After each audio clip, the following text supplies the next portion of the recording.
You're listening to Southeast Radio's Business Matters with Karl Fitzpatrick in association with Wexford Insurances. Challenge us at Wexford Insurances 0818 31 30 30.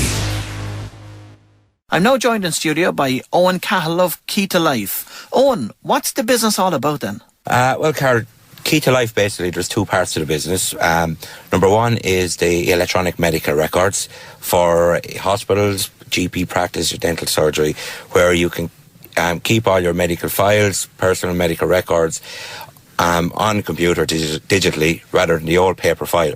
Secondly is the personal electronic medical record, which are basically your USB chip that are designed to carry all your medical information. Okay, it's designed with an encryption program that keeps it safe. It cannot be copied or altered without your knowing.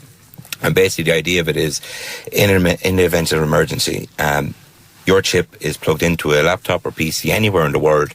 It'll highlight who you are and any conditions that you may have or any medications that you're on. Tell me a little bit about the history to the product. Where did it originate?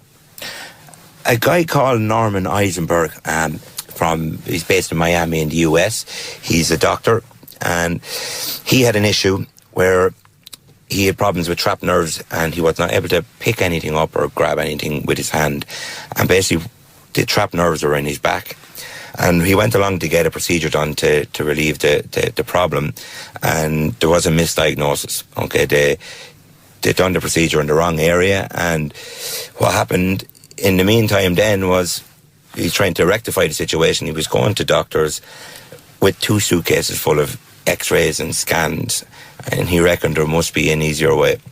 So what he done is he scanned all the results and he put them onto a disc. And what happened then with the disc got scratched, so he said there's got to be a better way again, so he put it onto the chip. And then he developed the program further then as time went on. How did it arrive in Ireland? It's an interesting story. My partner, Paul Hall, who has a medical condition, a heart condition, and he was involved in the mobile advertising business, and he was involved with USB chips, and he just thinking to himself, this having my information on this chip could be highly beneficial for him.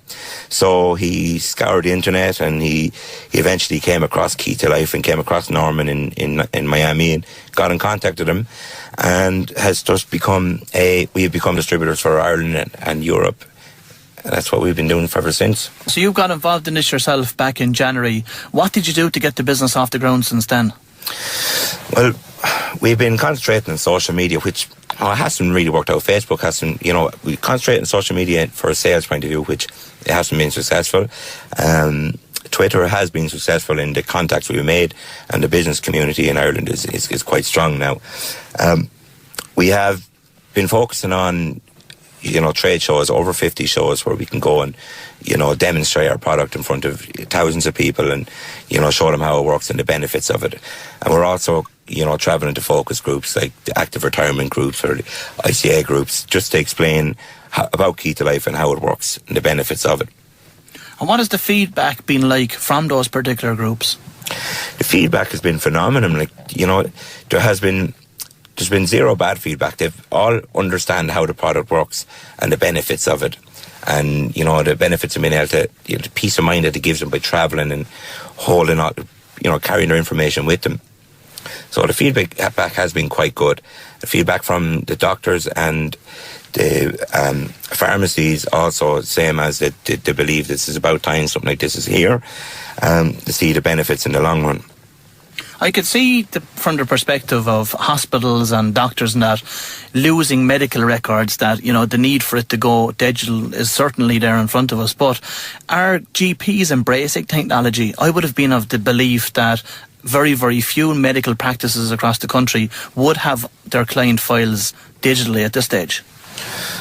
And gladly things are changing. Okay, most GPs now would have some sort of computer system. Okay, they may not store their files in it, but if you go visit your GP now, he'll probably make a note of it on his computer and it'll be kept in a file under your name, which things are gladly moving on a small bit.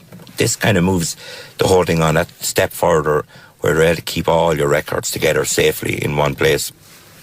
and easily be able to, use it to your advantage. Like if you wanted to get a second opinion, if you weren't happy with the diagnosis that you were given, you could easily be given a copy of your full medical records without the old big paper file. Your doctor should be able to transfer your records onto the chip and away you go. And this could be something you can visit any doctor. It's up to you who you visit after that. How important will it be to get the buy-in from government and the HSE and the GP community in relation to developing this business? But the buy-in is absolutely essential. And we've had meetings with doctors and the HSE and government bodies, and the feedback again is quite positive, which we are continuously working on. To have a situation where a paramedic would be able to view your medical records at the scene of an accident and pass on that information to the emergency room, is something that has been given amazing feedback. It's going to save people's lives. Like in 2010, 14,000 people were misdiagnosed, were either injured or died due to medical misdiagnosis. And this is just not having the correct information at the time. It's a huge figure, there's no doubt about that. But am I right by saying that at the scene of an accident today, no paramedic would have the opportunity to be able to plug this chip into any laptop at the scene to see exactly what the issues are? No, not right now. Obviously, when the patient gets back to the hospital, they will have that opportunity. But what we're trying to do now, and the backing from HSE and the backing from paramedics, will ensure that this does happen. This is something that must move forward now. Have you spoken to any of the life assurance companies in relation to this product? We've had some conversations, all right, where, again, the benefits are huge, and what we really need is a backing, from all the bodies. For them to all work together and to see the benefits of this in the long run, An obvious question for you is, why not turn this into an app for a smartphone? Well, look, Karl, there's already apps out there, there's an app for bloody everything nowadays. But the one situation you'll have with an app is, with my phone anyway, is I must put in an unlock code. And in an emergency, that's not always possible. And also then you have to search for the app, because I know my phone again has, 20, 30 apps on it, and you got to search for the correct app. So I know that you're focusing on two particular market segments, one being the older age profile, and secondly those suffering from medical conditions. Let's just focus in on the older age profile for now. One of the objections you're going to get from them is the fact that they haven't got the ability to be able to use a computer, so they're not computer literate. Is that having much of an effect on you today? It is having an effect. While, the older community, they love the concept and they see the benefits in it, it's that initial setting it up. Oh, how do I do this? I don't have a computer. I'm not computer literate. Well, in that case, any family friends, that are computer literate, and most of us are nowadays, can help out in this situation. Owen, from the research that you've been doing over the last couple of months, are you finding that hospitals across the country are holding patient records on files or digitally? Oh, definitely on files nowadays still. It's something that they're moving on in the US by the end of 2014. All hospitals, all GP practices must have their files kept digitally. And it's actually in the UK to be the end of 2016. And sure, as you know, we'll probably follow suit with 2017, 2018 mark. But what we're actually doing is we're offering a proposal to the practices and the hospitals where we can offer you the software. I suppose one of the other challenges then in getting the hospital on board is creating the awareness for the paramedics and the nurses and doctors to actually check for one of these memory sticks. Absolutely, yeah. Already, a paramedic will already check your wrist and your neck, and will check your wallet or purse or keys for information, for that red cross that signifies medical information.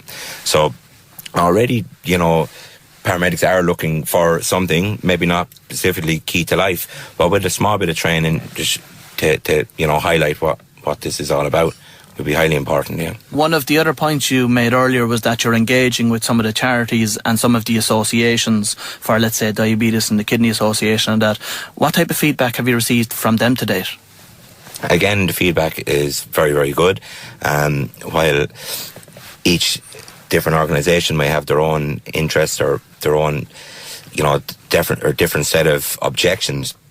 But the bottom line is, if you do have a condition, you can carry all your records with you, have that information with you at all times. It's a copy that you're responsible for, and you can take with you no matter where you travel. That's another point I want to discuss with you, travelling. Let's say, for instance, somebody has one of these memory sticks with their medical records on it, and they're travelling to a non-English speaking country. The information would be collected and stated within the software in English. How does that affect it? Well, there's one thing about it is all medications, in Ireland we do have a name for them, and in every other country you'll have a name for them, but also these medications coincide with a code, ISD-9 and ISD-10 codes, which are part of the software as well. When you put your medical information, your medication information into it, it'll be coincide with the codes that can be viewed internationally. Will this memory stick, will it open in any platform? Yes, it's compatible with all platforms. We have, obviously, it's a new product to Ireland, but this product has been tried and tested in the US over the last number of years, and with amazing success. So, it has been tried and tested. The product is in its infancy here in Ireland. What does the next 12 months look like for you? Well, the next 12 months is obviously creating the awareness, and also getting, just a little bit of support from the HSE and from the doctors, and, anyone that is interested in finding out more should just, contact us. You're listening to Southeast Radio's Business Matters with Karl Fitzpatrick in association with Wexford Insurances. Think Wexford Insurances for your business insurance.